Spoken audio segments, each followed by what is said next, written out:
তুমি যদি যে কোনো কাউকে জিজ্ঞেস করো যে ভাই অ্যাডমিশনে কোন একটি অভ্যাস আমাকে আর অনেক স্টুডেন্ট থেকে এগিয়ে রাখবে, সবাই এক বাক্যে বলবে মোর প্র্যাকটিস। তবে আমি সেটাকে একটু ভিন্নভাবে বলি, সেটা হচ্ছে ইফেক্টিভ প্র্যাকটিস। এই প্র্যাকটিসটা যেহেতু এত গুরুত্বপূর্ণ, আর আমরা কিন্তু এই কাজটা করি সবচেয়ে বেশি অবহেলার সাথে। সবাই না, ম্যাক্সিমাম স্টুডেন্ট কিন্তু তবে এই কাজটা করে থাকে যে আমরা প্র্যাকটিস করার সময় আমাদের আর যত আদার্স কাজ সব কিছু মনে পড়ে, আমরা ফোন চালাই, আমরা খাই, আমরা প্র্যাকটিস করি, এভাবে আমরা করতে থাকি। তবে এটা যদি ইফেক্টিভ প্র্যাকটিস হয় তাহলে তোমাকে অনেকগুলো জিনিস অ্যাচিভ করতে হেল্প করবে। সো কী কী তুমি অ্যাচিভ করতে পারো এই ইফেক্টিভ প্র্যাকটিস করে?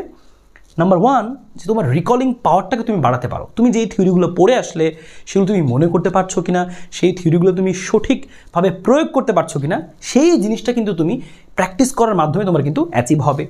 তুমি যদি একটু স্লো হয়ে থাকো, যে আমি ক্যালকুলেশন একটু ধীরে ধীরে করি, আমার হচ্ছে খুব দ্রুত আমি করতে পারি না, আমার দ্রুত চিন্তা করা, দ্রুত সলভ করা আমার পক্ষে খুব একটা বেশি সম্ভব হয় না।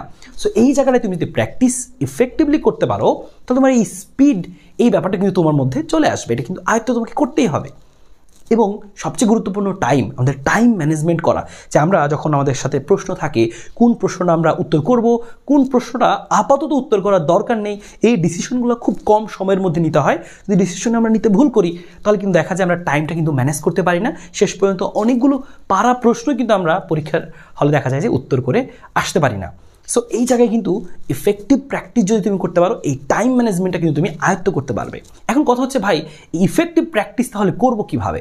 দেখো, এই সব কিছু তোমাকে কিন্তু করতে হয় একটা টাইমের বাউন্ডারির মধ্যে। কারণ যেহেতু আমাদের অ্যাডমিশনের টাইমটা কিন্তু খুবই গুরুত্বপূর্ণ। একটা প্রশ্ন তোমাকে 45 সেকেন্ডের মধ্যে, 40 সেকেন্ডের মধ্যে প্রশ্ন পড়ে বুঝে সেটাকে সলভ করতে হবে এবং সেটাকে তোমাকে বৃত্ত ভরাট করতে হবে।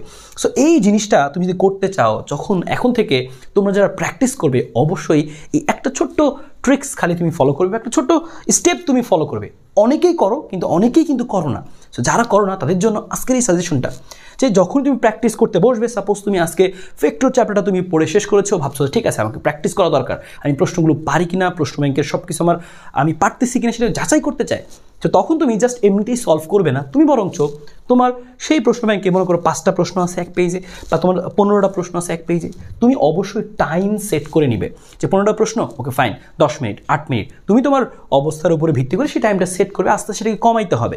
তো তুমি মনে করো যে 15টা প্রশ্ন তুমি 10 মিনিট সেট করছো, 8 মিনিট সেট করছো, 9 মিনিট সেট করছো, টাইমটা সেট করলা, স্টেপ চলতেছে, তুমি এখন সলভ করবা, সলভ করবা। এটা পারছো, ওকে বৃত্ত ভরাট করে ফেললা। এটা পারো নাই, ওকে গোলা মেরে রাখলা যে পরে সময় পেলে করবো। তুমি এটা পারলা, করে ফেললা। এখন সময় আছে, এখন তুমি এটা নিয়ে ভাববা যে আচ্ছা পারা যায় কিনা। সময় শেষ, তুমি আর কোনো কিছু দেখাবা না। প্র্যাকটিস করা মানে খালি ওই প্রশ্নগুলো প্র্যাকটিস করা না, তোমাকে পুরো এক্সামের যে এনভায়রনমেন্টটা সেটাকেই আসলে তোমাকে বারবার প্র্যাকটিস করতে হবে। সো তুমি প্রত্যেকবার যখন প্র্যাকটিস করতে বসবা এক্সামের এনভায়রনমেন্টটা ক্রিয়েট করার চেষ্টা করবা। এটা তোমাকে অনেক বেশি হেল্প করবে, তোমার রিকলিং পাওয়ারটাও বেড়ে যাবে, তুমি দ্রুত রিকল তোমাকে করতে পারতে হবে, তুমি স্পিডটাও তুমি দেখবে ইমপ্রুভ করছে, তুমি নিজেই তোমার রেজাল্টটা আসলে বুঝতে পারবা যে হ্যাঁ এভাবে তুমি যখন প্র্যাকটিস করছো তুমি দেখতে পারো যে প্রথম দিকে তুমি পারছো না, যে তুমি এই 9 মিনিটে তুমি মাত্র 5টা উত্তর করতে পেরেছো, 7টা উত্তর করতে পেরেছো। এটাকেই তোমাকে ইমপ্রুভ করতে হবে যেন এই 9 মিনিটে 10 মিনিট তুমি 15টা পেরে যাও। হ্যাঁ, সো এইভাবেই তুমি যদি একটু স্ট্র্যাটেজিক্যালি জাস্ট প্রত্যেকবার প্র্যাকটিস করার সময় এক্সামের এনভায়রনমেন্টটা ক্রিয়েট করো, এটা তোমাকে অনেক বেশি হেল্প করবে।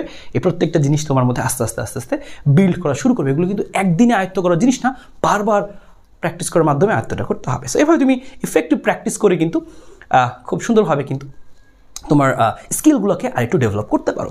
আর এর সাথে আমরা কিন্তু আমাদের টার্গেট ডিউ 5.0 এই ব্যাচে কিন্তু তোমাদের জন্য দেখো যে কনসেপ্ট বুকের পাশাপাশি আমাদের ডিউ, এমসিকিউ, রিটেন বুক, এবং তুমি যেন এই জিনিসটা বারবার প্র্যাকটিস করতে পারো, এই এনভায়রনমেন্টটা তুমি বাসায় প্র্যাকটিস করতে পারো, সেই জন্য কিন্তু দেখো যে আমাদের কিন্তু ওএমআর বুকও তোমাদেরকে দেওয়া হচ্ছে।